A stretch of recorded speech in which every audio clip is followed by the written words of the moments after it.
In this video, we are going to discuss urinary bladder carcinoma.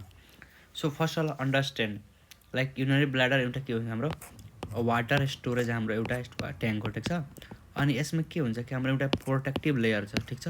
Tiles लागेको छ, यो tank हो, त्यसमा हाम्रो टाइल्स लागेको छ, जसलाई के भन्छ युरोथेलियम भनिन्छ। त्यो प्रोटेक्टिभ टाइल्सलाई युरोथेलियम। अनि युरोथेलियम जुन छ नि त्यसमा हाम्रो ड्यामेज एगेन भइरहेछ, जसले गर्दाखेरि म्युटेट भइरहेछ। म्युटेट भएर के हुन्छ कि त्यो युरोथेलियम हाम्रो क्यान्सर बन्दिरहेछ, क्यान्सर डेभलप भइरहेछ। त्यही भएर most bladder cancer are transitional cell carcinoma हुन्छ, जुन चाहिँ युरोथेलियल कार्सिनोमा हुन्। अब हामी गएर छौँ त्यसको बारेमा अलि डिस्कस गर्न। त्यसमा हामी के पढ्छौँ, नियोप्लाज्मको क्लासिफिकेसन पढ्छौँ, त्यसपछि क्लिनिकल फिचर ट्युमर पढ्छौँ, त्यसपछि त्यसको इन्भेस्टिगेसन पढ्छौँ र म्यानेजमेन्ट कसरी गर्छ, ट्रिटमेन्ट गर्छ, त्यसको बारेमा पढ्छौँ। त्यो क्लासिफिकेसन हेर्दाखेरि के छ कि प्राइमेरी हुन्छ हाम्रो, सेकेन्डरी हुन्छ, ठिक छ। प्राइमेरीमा डिभिजन रहेछ ए एन्ड बी। इपिथेलियमबाट छ भने कि कनेक्टिभ टिस्युबाट ट्युमर डेभलप भएछ कि। अब के हुन्छ कि इपिथेलियममा हाम्रो कस्तो हुन्छ कि ट्रान्जिसन सेल इपिथेलियम हुन्छ, जुन चाहिँ मोस्ट कमन हो, 90% हुन्छ, ठिक छ। त्यसपछि स्क्वामस सेल कार्सिनोमा हुन्छ, सेकेन्डरी टु द क्रोनिक इन्फ्लामेसनले गर्दाखेरि हुन्छ 1 to 7%मा। त्यसपछि adenocarcinoma arising from the urachal remnant or exstrophy of the bladder or from the glandular metaplasia 2%मा हुन्छ। अब भनेको हाम्रो कनेक्टिभ टिस्यु ट्युमर भनेको हाम्रो myoma, angioma, fibroma, sarcoma or extra adrenal pheochromocytoma हुनसक्छ। अब सेकेन्डरी हेऱ्यो भने अरू ठाउँबाट आएर कस्तो भनेको हाम्रो जस्तै एडजेसेन्ट अर्गनहरू लाइक सिग्मोइड कोलनको, रेक्टमको, युटेरसको, ओभरीको अनि प्रोस्टेटको भयो।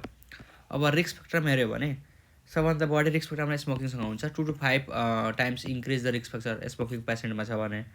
त्यसपछि बिगेस्ट कार्सिनोजेनिक केसमा हुन्छ। अनि के हुन्छ कि excrete into urinary stone bladder damage. के हुन्छ कि स्मोकिङ गर्यो पेसेन्टले, स्मोकिङ गर्यो भने कार्सिनोजेनहरू एब्जर्भ हुन्छ ब्लडमा, ठिक छ। अनि ब्लडमा एब्जर्भ भएपछि कहाँ हुन्छ कि एक्सक्रेट कहाँ जान्छ हाम्रो युरिनमा गएपछि स्टोर कहाँ हुन्छ ब्ल्याडरमा। अब ब्ल्याडरमा गएर के गर्छ, ड्यामेज गर्छ, केलाई युरोथेलियललाई ड्यामेज गर्छ। ड्यामेज गरेपछि के हुन्छ कि हाम्रो क्यान्सर हुने चान्स हाई हुन्छ। अर्को भनेको अकुपेसनल एक्सपोजर अर एरोमेटिक हाइड्रोकार्बन्सहरू like tanner, rubber, paint, dyes, gas, tar, hair dressers, plumber, painters, यिनीहरूमा हुने भनेको हाम्रो के हो कि ब्ल्याडर क्यान्सर हाई चान्स हुन्छ। इन्भाइरोमेन्टल कार्सिनोजेन भनेको आर्सेनिक इन्टर ड्रिङ्किङ वाटरमा छ भने। त्यसपछि chronic inflammation of the bladder छ भने इन्डवेलिङ क्याथराइडेसन स्टोन्स, अनि त्यसपछि सिस्टोमसियोसिस। त्यसपछि सेल अफ कार्सिनोमा के हुन्छ कि predispose to the squamous cell carcinoma गर्छ। त्यसपछि recurrent infection leading to the keratinizing squamous metaplasia, recurrent infection छ भने। ड्रग लाइक फेनासिटिन, साइक्लोफस्फामाइड, यो ड्रगहरूको युज गर्यो भने हाम्रो ब्ल्याडर क्यान्सर हुने चान्स हाई हुन्छ। त्यसपछि यो सबै हाम्रो रिस्क फ्याक्टर भयो। त्यसपछि पेल्भिक रेडियोथेरापी गराएछ भने। अब classification based on muscle invasion छ कि छैन भनेको बेसमा हाम्रो क्लासिफिकेसन छ। Broadly can be classify as non muscle invasion bladder carcinoma. अर्को भनेको मसल इन्भेजिभ ब्ल्याडर कार्सिनोमा। यदि मसल लेयरलाई इन्भेड गरेछ इन्भेसिभ छ भने त्यसलाई मसल इन्भेजिभ ब्ल्याडर कार्सिनोमा छ, ब्ल्याडरको मसल लेयरलाई। यदि छैन भने त्यसलाई के भन्छ, नन इन्भेसिभ ब्ल्याडर कार्सिनोमा। अब यसको ग्रेडिङ के छ, ब्ल्याडर कार्सिनोमा ग्रेड के छ, वेल डिफ्रेन्सिएटेड G1 लाई गरिन्छ, मोडरेटली डिफ्रेन्सिएटेड G2 अनि पोरली डिफ्रेन्सिएटेड G3। अब टिएनएम staging or टिएनएम staging or the bladder ट्युमरमा हाम्रो के हुन्छ कि क्लिनिकली हाम्रो इमेजिङ गरिन्छ। अब के छ कि हाम्रो यहाँ हेर्दाखेरि यदि त्यो युरिनरी ब्ल्याडर स्टेजिङमा टिसमा छ भने युरोथेलियल कार्सिनोमा इन-सिटुमा छ, टिएमा छ भने हाम्रो नन इन्भेसिभ पेपिलरी युरोथेलियम कार्सिनोमा, टिस यो भयो। कहाँ छ हाम्रो युरोथेलियल कार्सिनोमा इन-सिटुमा छ। टिएमा मतलब कहाँ छ हाम्रो युरोथेलियल कार्सिनोमा जुन छ नि नन इन्भेसिभ पेपिलरी युरोथेलियल कार्सिनोमा छ। T1 स्टेजमा के छ कि हाम्रो इन्भेसिभ इन्टु द ल्यामिना प्रोप्रिया, यहाँ हाम्रो T1 ल्यामिना प्रोप्रियामा छिरिरहेछ। त्यसपछि T2A मा हाम्रो के हुन्छ कि मस्कुलर प्रोप्रियामा छिरिसक्यो। त्यसपछि के छ कि हाम्रो invasive into the half of the muscular प्रोप्रियामा गयो। T2B मा गयो मस्कुलर प्रोप्रिया के हुन्छ invasive into outer half of the muscular प्रोप्रियामा पुगिसक्यो। अब T3A मा microscopy invasion of the perivesical soft टिस्युमा पुग्यो। अब त्यसपछि के हुन्छ माइक्रोस्कोपिकमा हाम्रो हेरेको के हुन्छ invasive of the perivesical soft tissue हाम्रो छिरिसक्छ। त्यसपछि tumour invasive the organ other अर्गनहरू एडजेसेन्ट अर्गनलाई पेनिट्रेट गर्न थाल्यो। यो भयो। अब यसमा हाम्रो युरोथेलियल लेयर भयो, लेमिना प्रोप्रिया भयो, त्यसपछि मस्कुलारिस प्रोप्रिया भयो, मस्कुलारिस प्रोप्रिया, त्यसपछि हाम्रो के हुन्छ यो फ्याट पेरिभेसरल फ्याट भयो। यिनीहरूको बिचमा हाम्रो के हुन्छ कि यो ग्रेडिङ सिस्टम छ।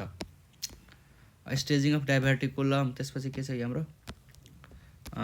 दिस अब नोडल इन्भल्भमेन्ट छ बाइ क्लिनिकल इमेजिङमा छ भने नोडको इन्भल्भमेन्ट कतिको छ त्यसमा डिपेन्ड गर्छ। यो चाहिँ हाम्रो ट्युमरको ग्रेडिङ भयो। अब हाम्रो के हुन्छ कि नोडको एनएक्स एन नटमा के हुन्छ एनएक्स के हुन्छ कि regional node cannot be assessed involve छैन। के हुन्छ कि नटमा हाम्रो के हुन्छ कि एन नटमा नो नोडल स्पिड छ।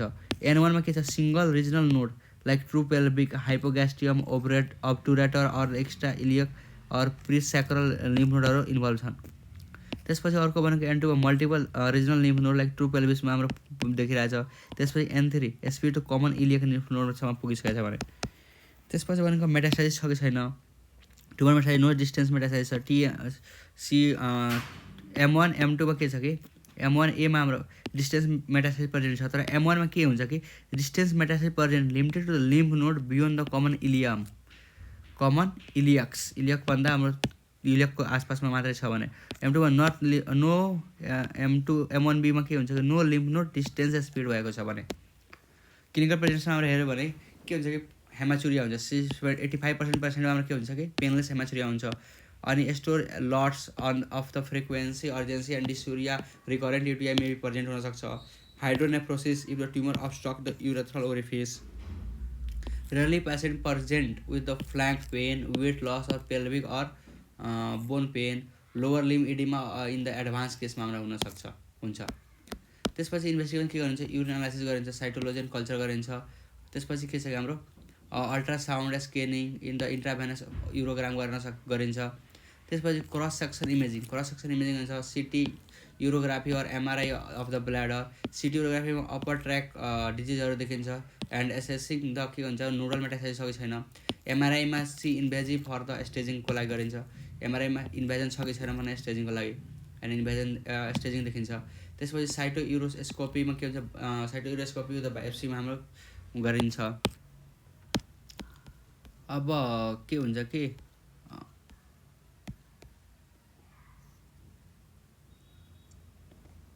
युएसजी स्क्यानिङमा हाम्रो के हुन्छ नन इन्भेसिभ युरोग्राफीमा हाम्रो common radiological finding like filling defect देखिन्छ। हाम्रो यो आइरहेछ पुरै फिल भइरहेको छैन। त्यसपछि irregularity of the wall suggest. त्यसपछि presence of invasive tumour ultrasound scanning should be carried out if the kidney is non functioning. त्यसपछि छ क्रस सेक्सन इमेजिङमा के हुन्छ कि no contrast imaging is use for mediate the immediate management of the cross painless haematuria पेसेन्टमा छ भने। त्यसपछि contrast enhance the CT use for the staging if the muscle invasion cancer suspected छ भने। त्यसपछि हाम्रो म्याग्नेटिक रिजोनेन्स इमेजिङ गरिन्छ जुन demonstrate the lymph node metastasis छ कि छैन इन्भेजन छ कि छैन भनेर छेडाउन। त्यसपछि साइटो युरोथ्रोस्कोपीमा के हुन्छ फ्लेक्सिबल साइटो युरोथ्रोस्कोपी युज गरिन्छ under the local anaesthesia should always be the perform with the patient हेमाचुरियामा छ भने चाहिँ हेर्नलाई।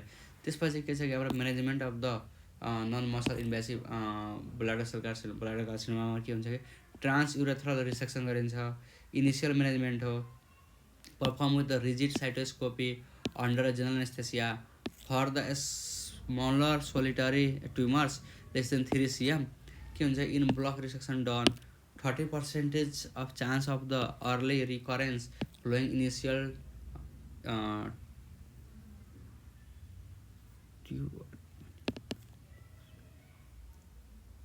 ट्युबुलर युरोथ्रोग्राफी ब्लाडर क्यान्सरमा ट्रान्सयुरल पोस्ट के हुन्छ हाम्रो 30% chance of the early recurrence following the initial transurethral resection of bladder tumor or the immediate post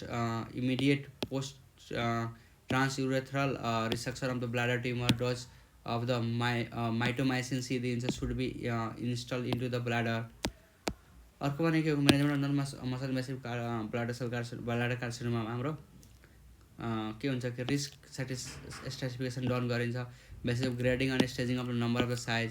for example multifocal high grade T1 tumour छ भने is high risk of radical cystectomy गरिन्छ।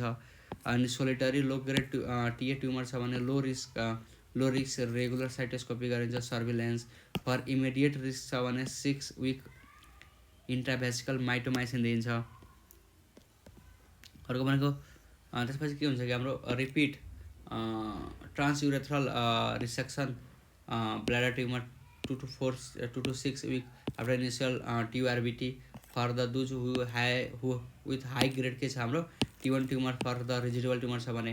Alternative के छ यसमा इन्ट्राभ्यासिकुलर bacillus क्यामेल्ट BCG दिइन्छ हाम्रो। BCG दिएपछि के हुन्छ कि हाम्रो to reduce the risk of tumour progression weekly के हुन्छ कि 6 week to followed by the 3rd week treatment every 6 month for the 3 इयर्सको लागि गरिन्छ। के हुन्छ BCG दिइन्छ जसले गर्दाखेरि हाम्रो के हुन्छ कि ट्युमरको रिस्क प्रोग्रेसन घट्छ। त्यसपछि treatment of the muscle invasive tumour के हुन्छ कि systemic chemotherapy done before the radical cystectomy गरिन्छ। Neoadjuvant radical cystectomy and iliac conduit urinary diversion major surgery with the peri operative morbidity rate up to the 50% छ भने। Alternative drainage for urine is necessary after removal of the bladder. Male patient should be counselled about onset of the erectile dysfunction हुन्छ अथवा in education after the operation हुनसक्छ। त्यसपछि के हुन्छ external बिम radiotherapy पनि दिइन्छ। यसमा के हुन्छ for very elderly unfit patient who are the suitable for radical cystectomy छ 66 gamma radiation admission 13 fraction over the 6 weeks long term urinary and the bowel side effect risk for the secondary malignancy and fistula छ भने। Iliac conductivity this is the kidney ureter and iliac के हुन्छ bladder निकालेर हाम्रो इलियकलाई काटेर ileal अनि यसमा हाम्रो के हुन्छ कि टेम्पोररी हाम्रो के हुन्छ कि युरेथ्रा ओपनिङ गरिदिन्छ जसले गर्दाखेरि स्टोरेजको रूपमा काम गर्छ एस्ट्रोमा। Alternative technique for urinary diversion अर्को भनेको अर्थोटोपी ब्ल्याडर हुनसक्छ। त्यसपछि के continue cutaneous diversion heterotopic bladder constitution. त्यसपछि युटेरोसिग्मोइडेक्टोमी गर्न सकिन्छ पाउचमा। कम्प्लिकेसन अफ युरिनरी डाइभर्जन के छ कि इलियल कन्डक्ट युरिनरी डाइभर्जन हुन्छ। लोएस्ट रेट अफ कम्प्लिकेसन हुन्छ यसमा। रिस्क इन्क्लुडमा हेर्दाखेरि upper tract dilation 30%, stenosis of hernia हुनसक्छ 20%मा, स्टेनोसिस अफ हर्निया हुनसक्छ 20%मा चान्स हुन्छ 20% को 30%मा डाइलेसन हुनसक्छ। त्यसपछि ureteroileal leak of or the stricture हुनसक्छ। रिकरेन्ट युटिआई हुनसक्छ। Metabolic complication like hyperchloremic metabolic acidosis and यो हाम्रो के हो रेयर हो। This is all regarding the urinary bladder carcinoma.